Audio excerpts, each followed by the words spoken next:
Jednej nocy łzy z oczu mych otarł dłonią swą Jezus i powiedział mi: nie martw się, jam przy boku jest Ty.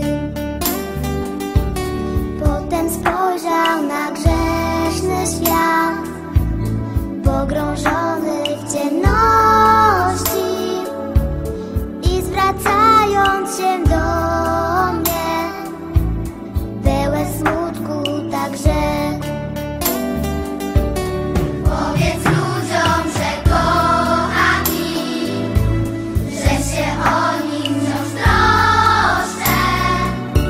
Jeśli zeszli już z moich nóg, powiedz, że szukam ich, powiedz, że szukam ich, powiedz ludziom, że kocham ich, że się o nich wciąż troszczę.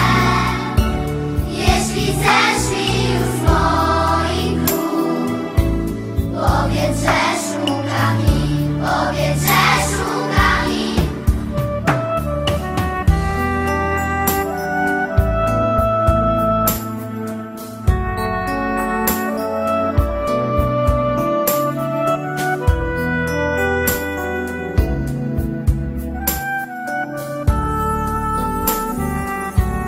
Gdy na wzgórzu Golgoty za nim życie oddałem, to umarłem za wszystkich, aby każdy mógł żyć. Nie zapomnę tej chwili, gdy mnie spotkał